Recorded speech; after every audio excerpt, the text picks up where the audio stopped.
한국교회는 지금 140년의 역사를 갖고 있습니다. 한국교회는 140년이지만 세계 유례없는 부흥을 경험했죠. 세계 10대 교회 중에 7개가 한국에 있을 정도로 한국의 교회는 세계적인 성장을 경험했죠. 이런 부흥의 이유야 다양하게 있겠지만 한 가지 굳이 꼽으라고 한다면 한국인만의 열성적인 기도가 아닐까, 다들 그렇게 생각을 합니다. 이렇게 기도에 관해 말할 때 우리가 오늘 이 본문을 빼놓지 않고 이야기를 합니다. 하나님께 구해라, 하나님께 찾아라, 두드려라. 우리가 140년 동안 이 말씀 붙들고 여기까지 온 줄 압니다. 오늘 이 말씀을 가지고 함께 다시 이 말씀의 의미가 뭐고, 이 말씀을 통해 오늘날 우리에게 주시는 의미가 무엇인지 다시 한번 생각해 보는 시간을 가질까 합니다. 제일 먼저 구하라, 찾으라, 두드리라, 이 하나하나의 의미를 한번 따져봐야 될 것 같습니다. 첫 번째로는 구하라입니다. 구하라는 아이테오라는 단어를 쓰고 있어요. 이 아이테오라는 단어는 하나님의 은혜로만 얻을 수 있는 어떤 것을 강렬하게 요구한다, 이런 의미입니다. 그러니까 이 아이테오의 대상은 오직 하나님뿐이십니다. 그 하나님께 요구하는데 미안하게 요구하는 게 아니라 당당하게 요구한다는 의미가 이 아이테오입니다. 왜냐?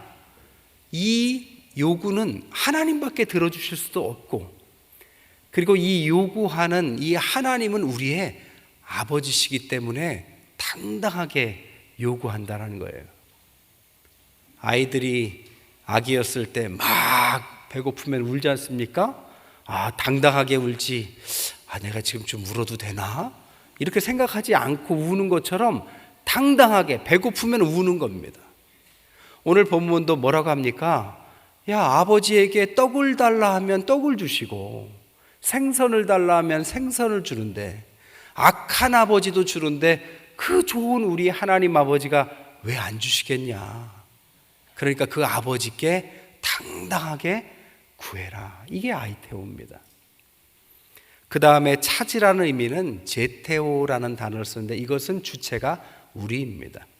하나님 앞에 끊임없이 신실하게 추구하는데 기도한 내용에 합당한 열심 있는 노력을 말해요. 그러니까 하나님께 구하면서 하나님께서 그것을 들어주시기를 기대하면서 우리가 그 합당한 행동을 하는 것이 이 제테오라는 단어예요. 그러니까 구하는 기도에다가 거기다가 우리의 행동을 더한 것이 제테오다. 마지막 세 번째 두드리라의 크루오는 인내를 의미합니다. 그러니까 하나님께 구해요. 그리고 그에 합당한 노력을 열심히 합니다. 하지만 하나님께서 그것을 들어주시겠지만 하나님의 때를 따라서 들어주시는 거죠. 그래서 우리는 두드리다, 치다, 끝까지 하나님 도와주세요, 도와주세요. 하나님밖에 도울 수 없습니다. 요구합니다. 도와주십시오. 이 요구, 그리고 인내, 이것까지가 바로 크루, 두드리라, 이런 의미입니다. 그래서 구하고 찾고 두드리는 그런 하나님의 자녀가 되는 것이죠. 그러면 하나님께 무엇을 구할까요? 두 가지입니다. 첫 번째로는 오늘 본문에 보니까 떡과 생선을 말하고 있어요. 이 떡과 생선은 유대인들의 주식입니다. 그러니까 하나님께 구하는 것은 우리의 필요한 모든 것들, 특별히 먹고 사는 것들에 대해서 하나님 좀 주세요. 하나님 구합니다. 아버지가 주셔야 되지 않겠습니까? 저는 주님의 자녀 아닙니까? 아버지는 좋은 아버지시니 제발 좀 주십시오. 이게 첫 번째라면 두 번째는 문맥상으로 이것은 산상수훈에 있는 말입니다. 산상수훈에서 마태복음에 뭐라고 나옵니까? 6장에 무엇을 먹을까? 무엇을 마실까? 무엇을 입을까는 하나님께서 알아들어 주시니까 너희들이 그 나라와 그 일을 구하는 것이 먼저 하는 것이 옳다. 그러니까 이것을 구한다는 의미는 하나님의 나라와 그분의 뜻이 어떤지를 구한다라는 의미도 갖고 있다는 것입니다. 그러면 우리가 어떻게 하나님께 구하고 찾고 두드릴 때 어떻게 주실까요?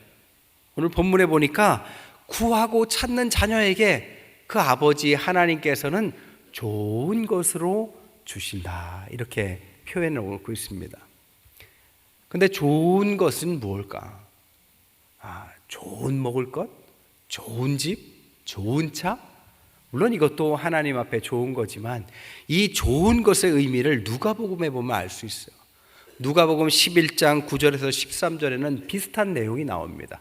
그러면서 거기에 좋은 것이라는 자리에 구하는 자에게 하나님께서 성령으로 주시지 않겠느냐, 이렇게 말씀하십니다. 그러니까 좋은 것은 바로 성령이신 거죠. 이 성령의 의미의 파라클레토스는 그 원어적 의미가 우리가 법정에 섰는데 피고가 됐어요. 근데 우리가 우리를 변호하기가 너무 부족한 겁니다. 그래서 가장 친한 친구를 불러서 내 대신 나를 좀 변호해달라 할 때가 그게 파라클레토스, 성령의 의미입니다. 그러니까 성령은 우리를 변호해 주시고 우리의 가장 친구 되셔서 우리를 위해서 기도하시고 도우시면서 우리에게 가장 좋은 것으로 채워주시는 분이시다, 이런 뜻입니다. 근데 여기까지만 딱 끊어놓고 보면 이것은 기도에 관한 내용이구나, 이렇게 생각이 들어요. 근데 이상하죠? 오늘은 마태복음 7장입니다. 기도에 대한 내용은 6장에 먼저 말씀하셨어요. 주님의 기도도 가르치셨습니다. 근데 왜 굳이 7장에 또 기도의 이야기를 할까? 이것만 떼놓고 보면 기도의 이야기지만 12절까지를 붙여놓으면 전혀 다른 이야기가 되기 때문입니다. 12절이 뭡니까? 남에게 대접받고자 하는 대로 너희도 남을 대접해라, 이 이야기죠. 이것을 우리가 흔히 황금률이다, 이렇게 말합니다. 3세기 때 로마 황제 세베루스 알렉산데르가 이 문장이 너무 좋아서 금으로 칠했다, 금으로 썼다 해서 황금률, 금 같은 말이다, 금으로 칠했다, 진리다, 이런 의미의 황금률이라고 알려져 있습니다. 그러니까 남에게 받고 싶은 대로 먼저 대접하면 되는 것이다. 참 진리죠. 그런데 이것은 그 자체로서만의 진리는 아닙니다. 이 이야기는 여러 종교와 성인들도 비슷한 이야기를 한 적이 있어요. 공자님께서는 기소부력 묵시어인이라, 자기가 하기 싫은 것은 다른 사람에게도 시키지 말아라, 비슷한 얘기를 했습니다. 아리스토텔레스도, 세네카도, 조로아스터교에도, 외경 토비아에서도 비슷한 역지사지의 이야기, 이 황금률에 해당하는 이야기가 있다는 겁니다. 근데 왜 이 이야기가 굳이 우리는 기독교의 황금률이라고 할까? 그것은 12절 말이 오라서라기보다는 12절 말이 7절부터 11절 말과 같이 있을 때 기독교의 황금률이 된다는 뜻입니다. 그러니까 7절부터 12절까지와 12절 사이에 그러므로라는 대등절을 써요. 그러니까 7절부터 11절까지 구하라, 찾으라, 두드리라, 그러면 아버지께서 좋은 것으로 주신다. 그러므로 너희가 대접받고 싶은 대로 먼저 남에게 대접해라, 이런 이야기가 하나의 이야기가 되는 것입니다. 즉 정리하자면 너희가 대접받고 싶은 대로 너희도 대접하는데, 이 원리가 율법과 선지자, 모세오경이나 선지서를 말하는 구약의 가르침의 핵심적인 이야기고 하나님의 의와 뜻을 이야기하는 것이다. 그러니까 하나님의 나라를 이루어가는 산상수훈 가운데 남에게 대접받고자 하는 대로 대접하라는 이야기는 단순한 진리를 넘어서 구하고 찾고 두드리는 이야기와 하나가 되어서 대접과 대접받는 이야기가 황금률이 된다는 뜻입니다. 이게 무슨 소리일까요?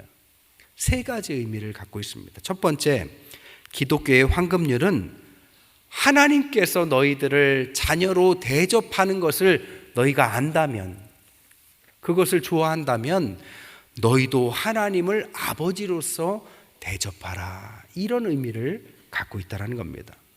너희 아버지는 당당하게 하나님 구합니다, 하나님 찾습니다, 하나님 두드립니다 하고 애쓰면 아버지가 가장 좋은 것으로 채우시는 아버지인 것을 믿으면서 너는 왜 하나님께서 너희를 자녀로 생각하는데 너희는 하나님 아버지를 하나님 아버지로 대접하지 못하느냐? 대접하라, 이런 뜻입니다. 자녀들에게 필요할 때 옷도 사주고 학교도 보내고 용돈도 주는데 어느 날 자녀에게 말했더니 뭔가를 좀 시키려고 심부름 시키려고 했더니 자녀가 누구세요? 이렇게 질문한다면 얼마나 황당할까요? 부모 자녀 간에는 서로 간의 부모로서의 대우와 자녀로서의 대우가 있는 것이죠. 이 첫 번째는 그러므로라는 뜻으로 우리가 하나님을 구하는 대로 주시는 하나님, 우리의 노력으로 찾을 때 인내로 기다리면 가장 좋을 때 채우시는 아버지로 생각했다면 그 하나님 아버지를 아버지로서 너희들을 생각하고 대접하라, 이런 뜻입니다. 두 번째는 하나님께서 너희에게 그렇게 대접해 주셨듯이 너희도 구하고 찾고 두드리는 이웃에게 하나님처럼 대접해 줘라, 이런 의미도 갖고 있는 것입니다. 하나님은 우리만 사랑하는 게 아니라 온 인류를 사랑하죠. 근데 우리를 먼저 구원해 주셨습니다. 그리고 우리에게 정말 말할 수 없는 은혜를 주셔서 여러분이 이 자리까지 나온 것이죠.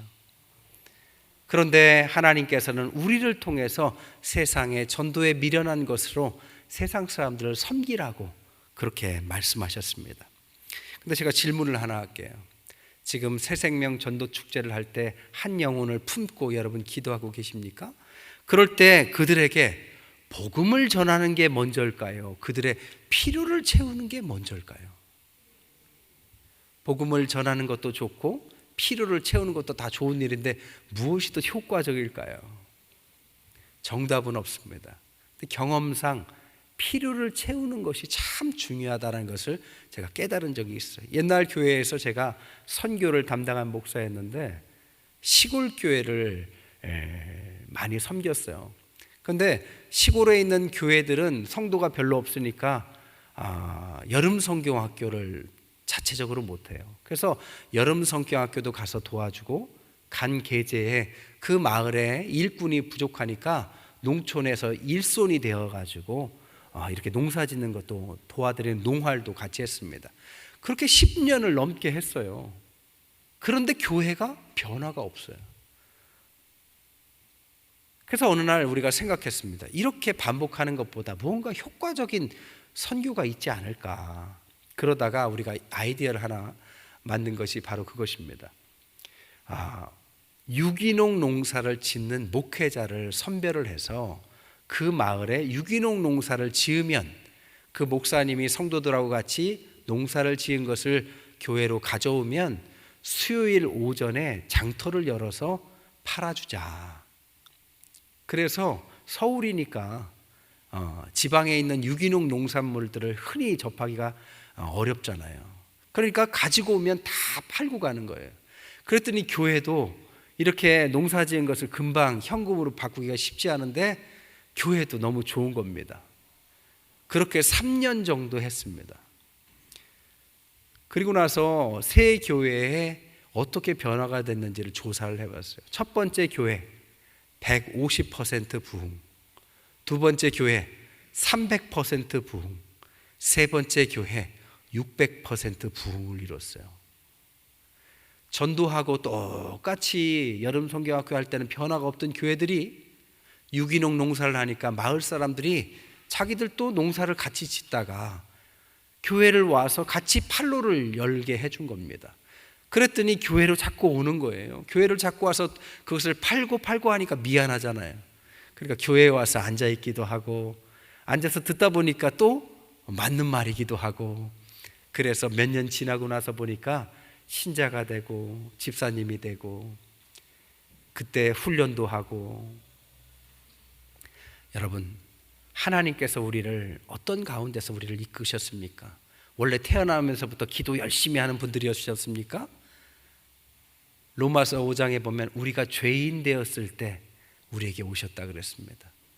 우리도 이것저것 참 죄 많을 때 주님께서 우리를 들어서 이 자리까지 옮기기까지 많은 시간이 필요한 것처럼 세상에 있는 사람들도 마찬가지입니다. 그들이 하나님까지 오는 과정 가운데 여러 필요가 필요한 것이죠. 여러분, 그들을 위해서 필요를 채워주십시오. 그들에게 도울 수 있는 선에서 많이 도와주십시오. 하나님이 우리에게 했듯이 우리도 그들에게 하는 것이 당연한 기독교의 황금률 두 번째입니다. 마지막 세 번째로는 하나님께서 우리에게 대접한 가장 중요한 것은 십자가로 우리에게 대우하셨다는 겁니다. 우리도 이웃을 이 십자가로 대접하라는 겁니다. 문제는 뭐냐? 주님의 사랑이 십자가를 지게 하셨지만 우리는 주님같이 십자가를 처음부터 질 능력이 안 된다라는 거예요. 원수도 사랑하라 하시지만 가족도 사랑 못하는 우리가 어떻게 원수까지 사랑합니까? 우리는 미천이 그거밖에 안 돼요. 그래서 십자가의 사랑을 따라가기 위해서는 우리가 그 사랑을 처음부터 하는 것이 아니라 바로 십자가를 바라볼 능력까지만 하나님이 주신 것입니다. 그래서 십자가를 따라가는 길은 십자가를 바라보는 거예요. 그럼 십자가를 바라보라는 의미는 뭘까요? 두 가지 의미입니다. 첫 번째로 하나님의 영광을 바라보라는 것입니다. 우리가 세상 살다 보면 너무 세상만 보게 돼요. 그러면 세상의 논리 가운데 빠져버리죠.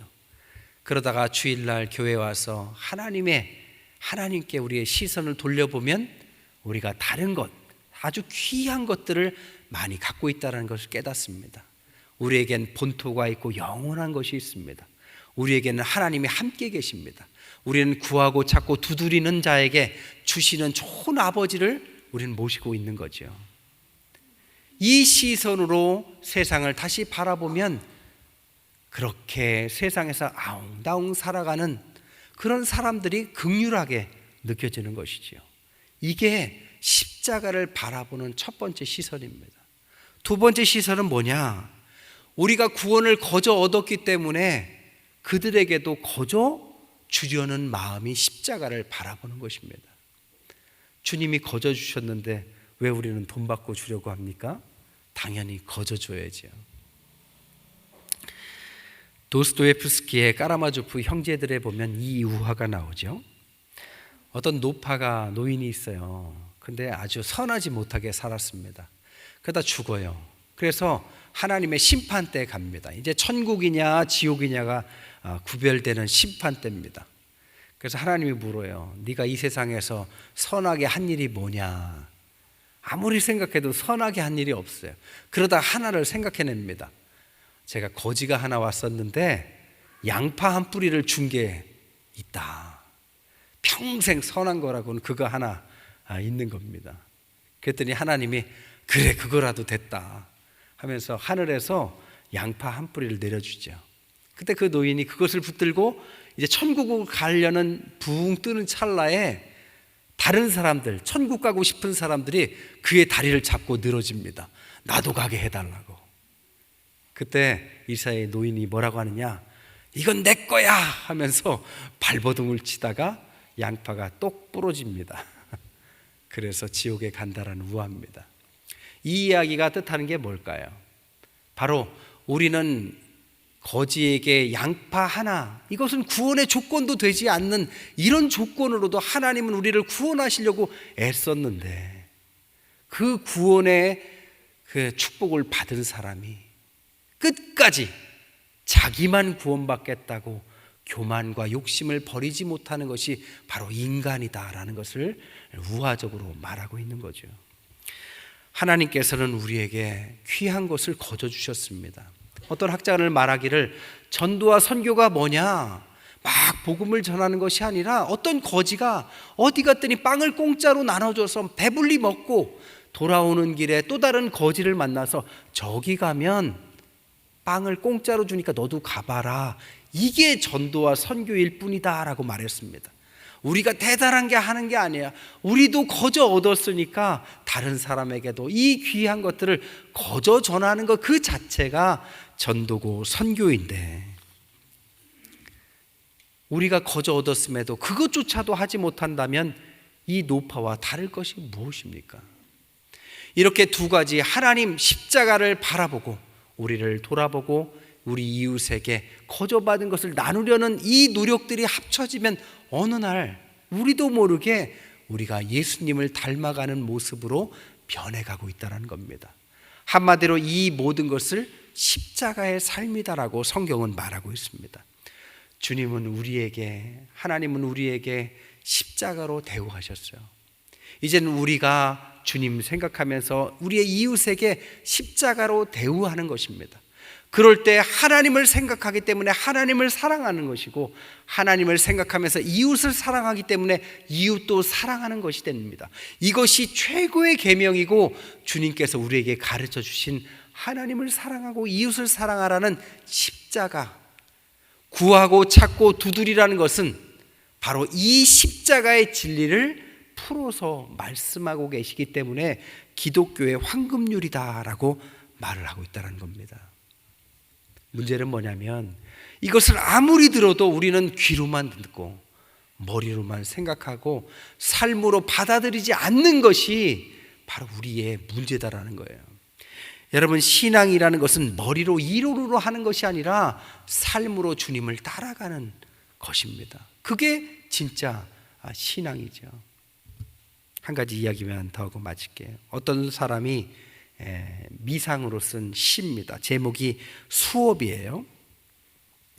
그때 예수님께서 제자들을 산으로 데리고 올라가 곁에 둘러앉히시고 이렇게 가르치셨다. 마음이 가난한 사람은 행복하다. 하늘나라가 그들의 것이다. 온유한 사람은 행복하다. 슬퍼하는 사람은 행복하다. 자비를 베푸는 사람은 행복하다. 옳은 일에 줄인 사람은 행복하다. 박해받는 사람은 행복하다. 고통받는 사람은 행복하다. 하늘나라에서의 보상이 크니 기뻐하고 즐거워하라. 그러자 시몬 베드로가 말했다. 그 말씀을 글로 적어 놓을까요? 안드레가 말했다. 그 말씀을 잘 새겨둬야 할까요? 그러자 야고보가 말했다. 그걸 갖고 우리끼리 시험을 한번 쳐볼까요? 빌립보가 말했다. 우리가 그 뜻을 잘 모를 경우 어떻게 할까요? 바돌로메가 말했다. 우리가 이 말씀을 다른 사람에게 전해줘야 할까요? 그때 요한이 말했다. 다른 제자한테는 이런 걸 알려줄 필요가 있을까요? 그러자 마태가 말했다. 우리는 여기서 언제 떠날 건가요? 그리고 유다가 말했다.